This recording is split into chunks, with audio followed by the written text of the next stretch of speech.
bien, on se retrouve aujourd'hui pour une nouvelle vidéo et aujourd'hui dans cette vidéo, on va voir ensemble le montant de toutes mes économies et de toutes mes épargnes sur l'année 2021. On va faire un petit peu le bilan de tout ça, on va voir un petit peu combien j'ai réussi à économiser, on va faire tout ça en détail. Alors petite précision évidemment, ce qu'il faut bien penser c'est que moi j'ai fait mon année en 2 fois. Alors la première fois, elle va de janvier à juillet pour les vacances, comme je l'avais expliqué, j'ai donc pris une partie de mes épargnes pour partir en vacances, c'était donc vraiment destiné à ça.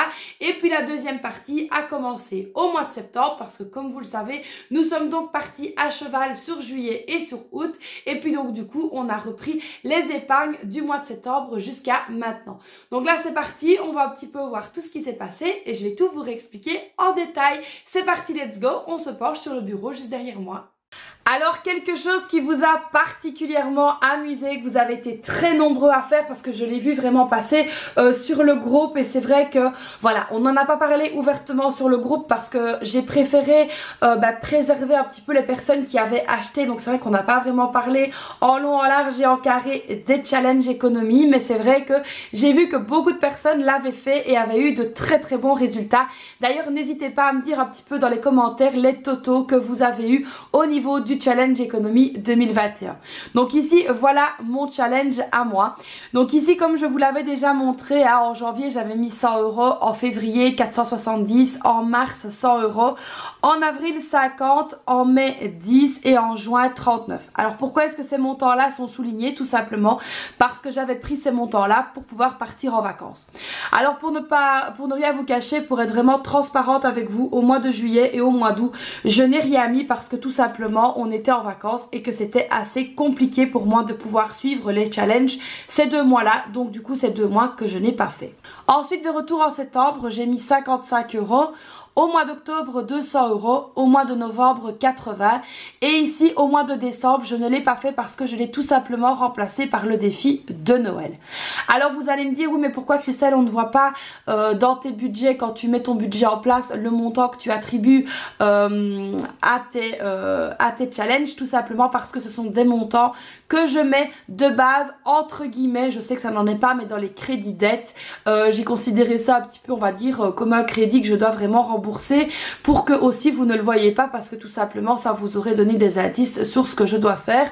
Donc ici pour l'année à venir je vais faire ça un petit peu différemment, je vais sûrement vous montrer mes dépenses variables et peut-être sans vous donner les intitulés vous montrer ce que je mets dans les enveloppes. Mais évidemment ici l'intérêt est vraiment de garder les intitulés on va dire un petit peu secrets. Vous savez tout simplement pourquoi, pour éviter qu'on ne prenne tout simplement mes idées. Donc moi j'ai très hâte, alors je ne sais pas vous, de commencer le challenge économie 2022 parce que je me suis vraiment régalée à le faire et j'ai vraiment hyper hâte de le faire. Donc concernant celui de l'année 2021, je suis vraiment très contente de moi parce que j'ai réussi à le faire et grâce au challenge j'ai pu mettre 1104 € dedans. Donc ça c'est vraiment top, 1104 €. Franchement je ne m'y attendais pas et je suis vraiment ravie. Alors ensuite concernant évidemment le fameux fonds de secours, donc vous voyez que c'est un petit peu que je colore et qui augmente au fur et à mesure du temps.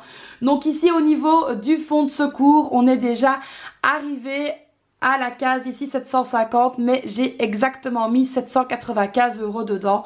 Donc voilà, là franchement c'est vraiment top, on arrive tout doucement à notre objectif malgré que j'ai eu des petits couacs, je sais pas si vous vous rappelez mais avec ma voiture etc j'ai dû la faire réparer, j'ai dû changer une pièce donc j'ai dû prendre dans mon fonds de secours et encore bien qu'il était là et donc du coup ça a quand même pu continuer à augmenter et je suis vraiment très fière de moi. Concernant maintenant le challenge des 5050, donc là le challenge des 5050 est vraiment pour nous acheter une voiture. Donc là on n'a pas augmenté beaucoup, comme vous pouvez voir il n'y a que 400 € dedans. Alors c'est pas énorme mais c'est un challenge que mon mari s'est réservé à lui et c'est vrai qu'on a mis un petit peu l'accent sur d'autres épargnes etc sur l'année et que du coup on n'a pas pu vraiment augmenter, mais là on va se rattraper et sur 2022 je compte vraiment faire un boom au niveau de ce challenge là, mais ça je vous en dirai plus au fur et à mesure de l'année. Alors ici j'ai pas fait un beau support machin etc, j'ai tout simplement pris mon carnet de notes et j'ai fait un petit peu ça à ma levée pour voir un petit peu où on en était avec mes totaux de l'année. Alors concernant ici le challenge économie 2021 tout simplement, vous avez vu qu'il y a donc 1104 € dedans. Alors ensuite ici au niveau du Cachopoli, j'ai donc pu mettre au total 87 €. Au niveau du défi de 5 € au total de l'année, j'ai mis 235 €. Au niveau du défi des jours fériés, j'ai mis 80 €. Au niveau du fonds de secours, vous venez de le voir, j'ai mis 795 €. Donc ça franchement c'est top. Au niveau de la rentrée scolaire, j'ai mis 300 €. Alors évidemment cette enveloppe là, il n'y a plus. Parce que tout simplement on a commencé à dépenser pour la rentrée au mois de septembre et on a tout dépensé, donc voilà. Ici au niveau des fêtes et j'adore Noël, on est arrivé à un montant total de 780 €. Au niveau du Ramadan on est déjà à 120 €. Au niveau des anniversaires on avait réussi à mettre, j'avais fait une petite erreur mais bon c'est pas grave, 400 €. Au niveau du dentiste 80 €. Au niveau de la tirelire au total j'avais mis 287 €. Et au niveau des vacances, 4000 €. Alors comme je l'avais expliqué concernant les vacances, c'est pas 4000 € que j'ai mis comme ça. On avait donc un bon d'achat, si vous vous rappelez, que j'avais eu grâce à mon agence de voyage, vu que nos vacances avaient été annulées. Et du coup, plutôt que de me faire rembourser, j'avais décidé de le laisser. Donc c'était un petit peu comme une épargne dormante, je vais dire ça comme ça. Et c'était comme ça qu'on avait réussi à mettre 4000 €. Évidemment, c'est pas 4000 € qu'on a mis d'un coup, je le répète. Au niveau du challenge des 5050, on avait donc pu ajouter 400 €. Ce qui nous fait donc un total sur l'année, vous lisez bien, de 8668 €. C'est vraiment énorme. Alors ici, vous allez voir qu'il y a des petites astérix comme ça en rouge. Pourquoi est-ce que j'ai mis ça ? Tout simplement parce que ça a été des épargnes qui ont varié, où l'argent est parti, où l'argent a été modifié. Par exemple, le challenge ici, il y a une partie qui était partie pour les vacances, le Cachopoli pareil, le défi des 5 € pareil. Au niveau de la rentrée scolaire, pareil, là il n'y a plus rien. Au niveau des fêtes, là c'est déjà parti parce qu'il y a déjà eu une partie pour début décembre et une partie ici pour fin décembre. Donc c'est vraiment de l'argent qu'il n'y a plus. Au niveau des anniversaires, là pareil, on a eu tous nos anniversaires. Il y a ici l'anniversaire de mon mari qui va revenir au mois de janvier. Ici au niveau de la tirelire, pareil, on avait pris une partie pour aller en vacances et il reste une partie. Et au niveau des vacances, forcément il n'y a plus rien vu qu'on était parti. Il y a vraiment qu'ici le challenge des 5050 qui lui est resté intact. Alors on va faire un petit tour au niveau des enveloppes maintenant. Donc ici, j'adore Noël, on arrive aux 300 €, donc ça c'est vraiment top, ça vous avez pu le voir dans ma vidéo d'hier. Au niveau du défi de 5 €, là, au jour d'aujourd'hui, nous sommes donc à 90 €, donc ça c'est vraiment top. Au niveau du Cachopoli, on est donc à 70 €. Au niveau du challenge des jours fériés, on est donc ici à 80 €, donc ça c'est génial. Au niveau des épargnes un peu plus longues, on est donc au fonds de secours à 795 €. Donc là, comme vous voyez, j'avais mis sur mon compte épargne et puis on a dû reprendre pour la voiture, etc. etc. Donc ça a été un petit peu embêtant. Au niveau du dentiste, on a toujours les 80 €, mais là qui vont partir parce que ma fille a rendez-vous le 23. Donc ça, voilà, ça va encore être modifié. Au niveau des anniversaires, il reste donc 120 € dans l'enveloppe. Oui, parce que tout simplement, comme je l'ai dit, moi j'avais repris donc l'épargne ici à partir du mois de septembre, mais tout simplement, il y a les anniversaires qui sont tombés, etc. Donc ça a fluctué.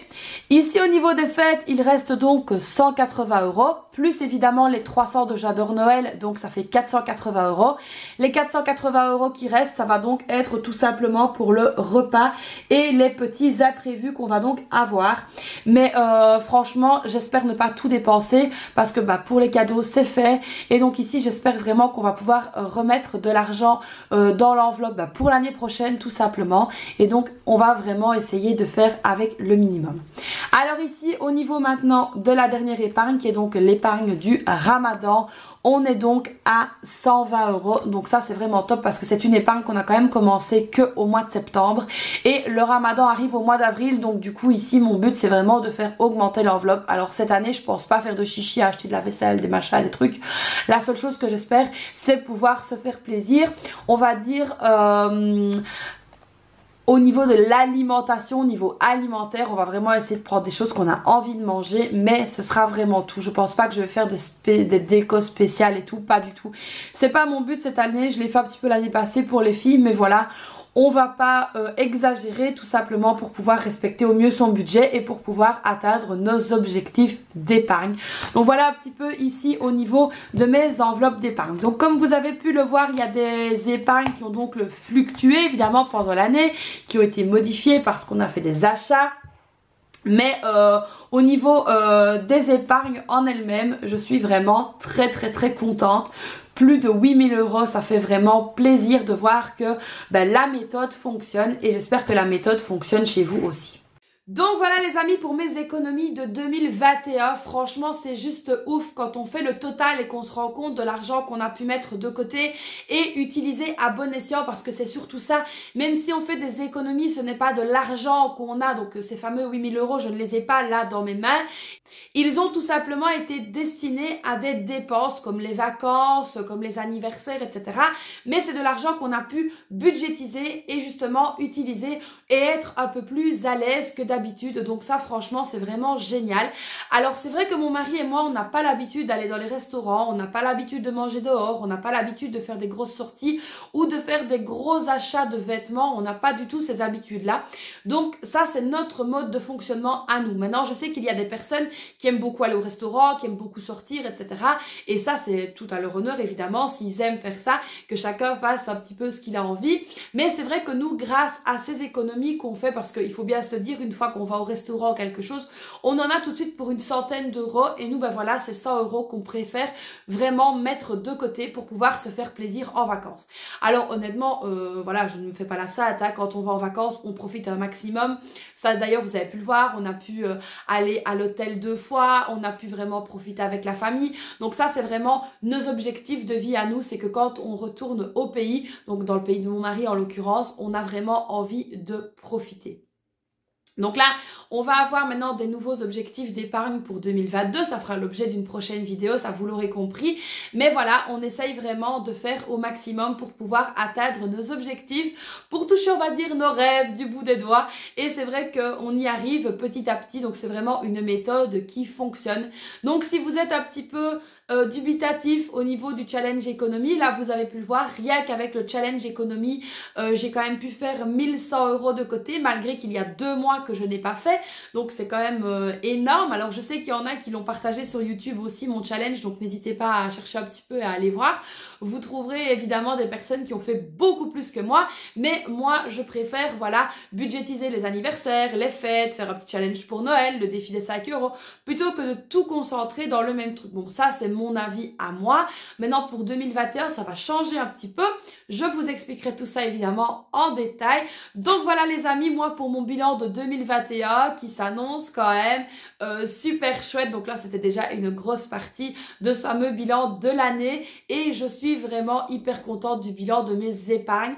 Alors évidemment hein, je vous repartagerai d'autres choses d'ici la fin de l'année, on verra un petit peu comment on a géré au niveau de l'alimentation, comment on a géré au niveau des autres dépenses, on refera un petit peu un bilan complet, je vais dire ça comme ça, de l'année, mais bon ça ce sera fin décembre pour voir un petit peu comment moi personnellement je me suis sentie financièrement parlant, mais aussi comment vous êtes senti financièrement cette année. Est-ce que vous avez du recul, quand est-ce que vous avez commencé la méthode, tout ça ça joue. Moi c'est une méthode comme je l'ai déjà expliqué que je fais depuis plusieurs années, qui a fait ses preuves et c'est vrai que cette année-ci de tout partager avec vous ça m'a aussi aidé à avancer beaucoup plus, à aller beaucoup plus loin, à me surpasser. Donc voilà, je suis vraiment très contente de ce fameux bilan. J'espère que cette vidéo vous aura plu, qu'elle vous aura aidé à garder la motivation, qu'elle vous aura donné envie de vraiment vous y mettre à fond pour 2022. J'espère que vous allez me suivre justement avec tous mes petits défis, mes challenges flash qui vont reprendre parce qu'ils m'ont été beaucoup demandés. Donc voilà, j'espère que vous êtes au taquet pour démarrer 2022. Si cette vidéo vous a plu et j'espère qu'elle vous a plu, n'hésitez pas à la liker, n'hésitez pas à vous abonner à ma chaîne et à activer la petite cloche et n'oubliez pas qu'il y a le petit concours du Père Noël sur ma page Facebook Budget de Crise, donc n'hésitez pas à aller voir et à participer. D'ailleurs, je vous remets la vidéo dans le petit juste ici si vous ne l'avez pas vue. Moi, je vous fais donc plein de bisous, j'attends vos commentaires pour me dire un petit peu comment vous êtes au niveau de vos épargnes. Je vous fais donc plein de bisous et je vous dis à très vite pour une prochaine vidéo. Bye bye!